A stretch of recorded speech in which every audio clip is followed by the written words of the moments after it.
Cynthia Gichiri. I am a multimedia journalist currently working with Africa Uncensored since 2021. I started journalism back in 2008.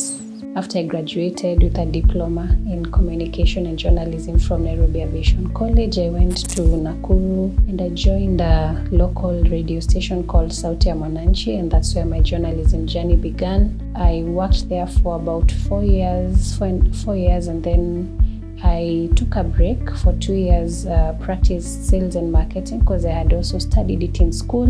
And then from there, I joined Hero Radio and MBCI Radio, which is a church-owned media house in Nakuru, where I worked as a radio reporter and also news editor for about 4.5 years. And then in 2019, I joined a program by Africa Uncensored, which helps to impart basic investigative journalism skills on practicing journalists and student journalists. That was in 2019. I practiced a little bit of freelance journalism between 2019 and 2021 when now I joined Africa Uncensored. So since then I have been working at, we call it AUC, where I have filed stories on climate change, gender, and now practicing investigative journalism. The Ajea Award was for a story we titled Fertile Deception.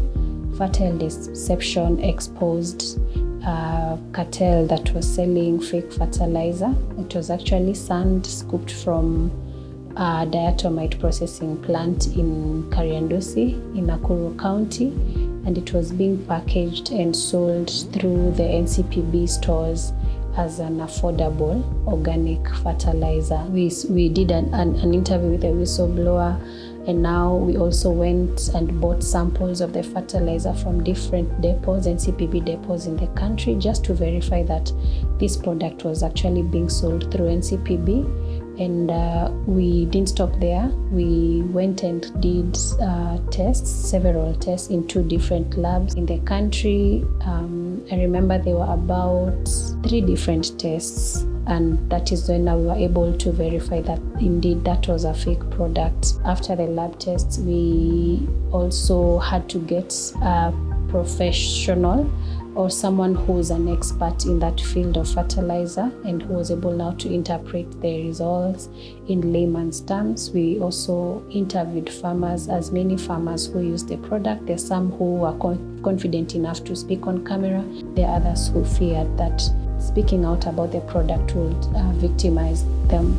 So that is generally the journey of Fertile Deception in a nutshell. It took about 2 years to produce the story because, especially when it came to testing the fertilizer samples, we had to give each test about 2 weeks. So if you're doing maybe like an organic test, it had to take 2 weeks for the results to come out. Remember, it was from 2 different labs. So that is why it took long to be able to produce the story. And of course now, when we got to the stage where we had to get rights of replies from the different people mentioned as involved in the scandal. And I think for me, the biggest moment here is when we went to Parliament. We first went before the Senate Committee on Agriculture and the National Assembly Committee on Agriculture. It is not every day that you'd find a story done by any journalist get to that level where even policymakers and lawmakers want to use a story as a basis of an investigation. So it was a humbling moment, also exciting, because in my dreams, there's a time I was thinking of becoming a politician. So I felt like that was the only way you could get to Parliament, but now here we were.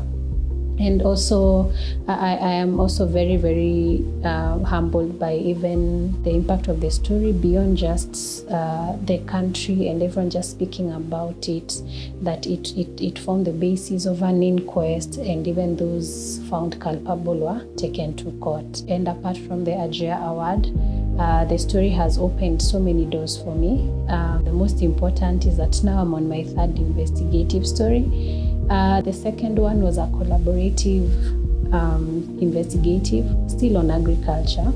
It's on a harmful pesticide called paraquat. That story, Poison Pear, just recently won an award, the One World Media Award, as the best environmental story. So for me, that was quite humbling. Never in my wildest dreams had I thought. So apart from collaborations, it also earned me another fellowship with Batha Foundation. So with Batha Foundation, I'm currently working on my third investigation. And then last year in November, I was invited at the African Investigative Journalism Conference, where I was able to speak about my work. This year in April, I went to do the same at the Society of Environmental Journalism Conference. That was in Arizona, in the USA. I think between last year, March, when we published the story, and this year in April, I've been to more than 5 countries just speaking about my work. I started gaining recognition for my work in 2021. So you can imagine how long that has taken. So yes, I have won several awards. I have been also a finalist at AJEA before, 2021, 2022. I have won the Nile Media Awards twice, environment reporting category. I also got 2023, I got 2 AJEA awards. I was also a finalist at the Covering Climate Now. It's a global award. For Fertile Deception, I won another global award together with my colleagues, the team that worked on the documentary. That was in May, a week after AJEA. That's called the Trace International Prize for Investigative Journalism. I have also received the One World Media Award for Poison Pear, the story on harmful pesticides. And I was also a runners-up at One World Media for Journalist of the Year. Last year, journalists from Nakuru, where I started, also awarded me the Journalist of the Year award.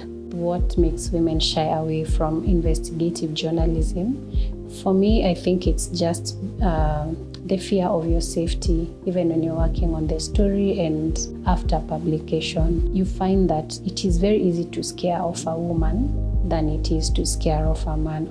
You might find women who are mothers, so you ask yourself that question first. If anything happens to me, what will happen to my kids?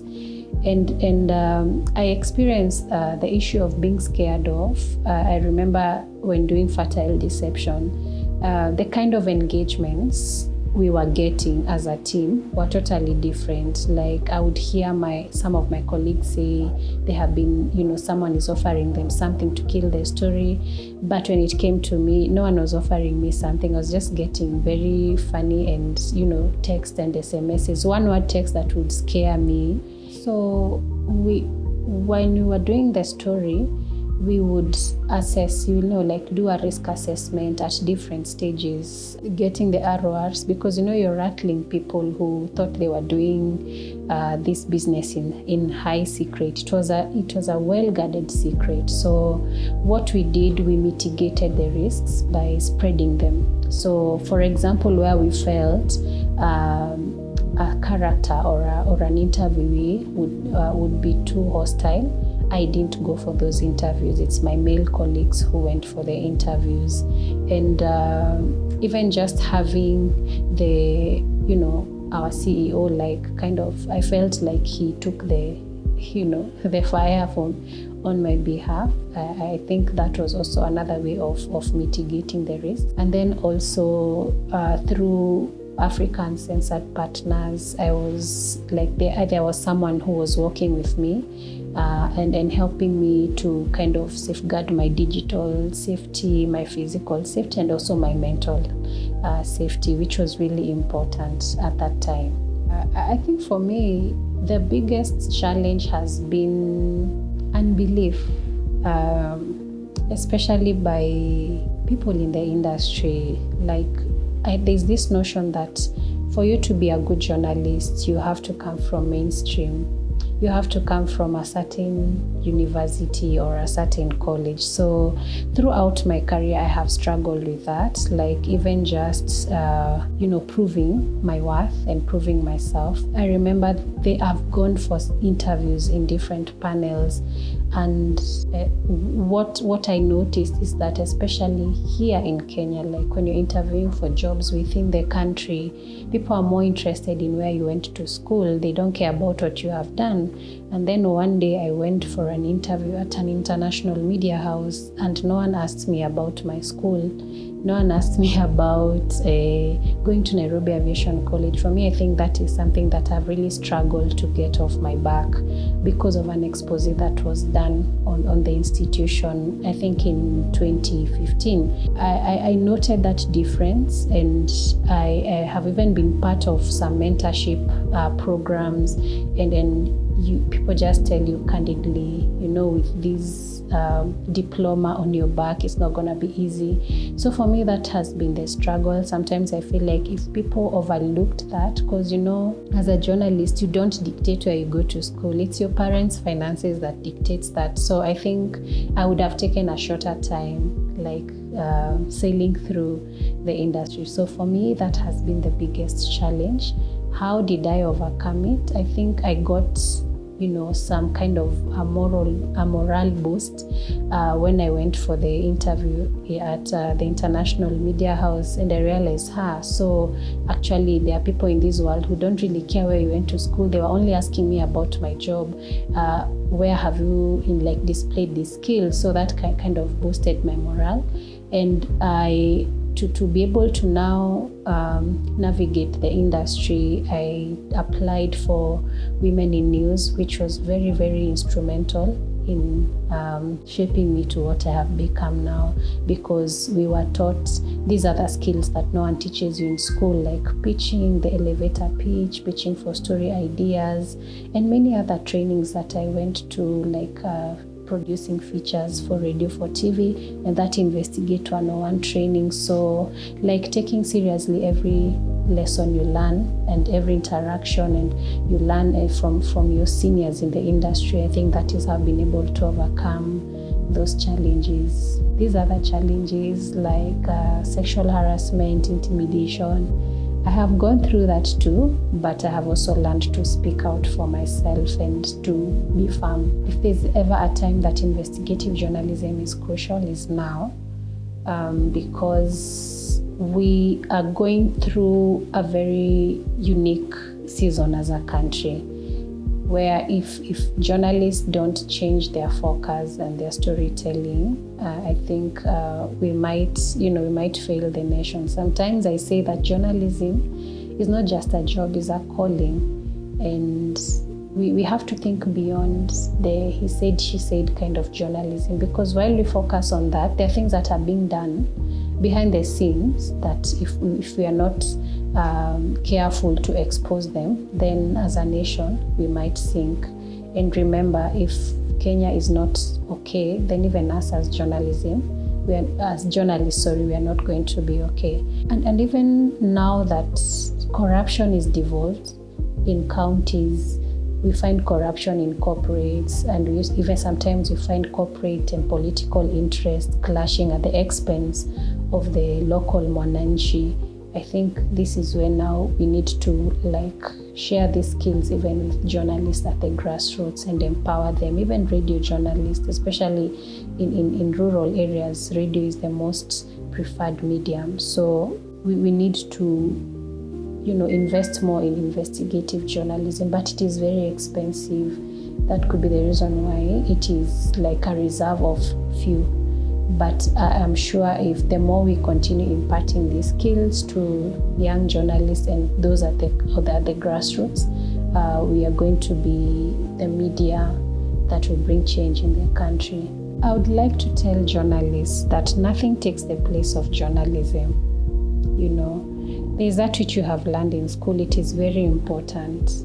It is vital in how you do your work. So the kind of professionalism that we are trained on and that is required for us to do our work, that one cannot be replaced by anything. So I think it is important for us to know our place and to also be confident in ourselves. There's a quote that I really like. I don't remember who's the author, but it says, your belief in yourself must be strong and greater than other people's doubt in you. It takes consistency. It takes a lot of blocking your ears so that you do not listen to nitpickers and anyone who wants to discourage you. But I always believe there's a place for journalism.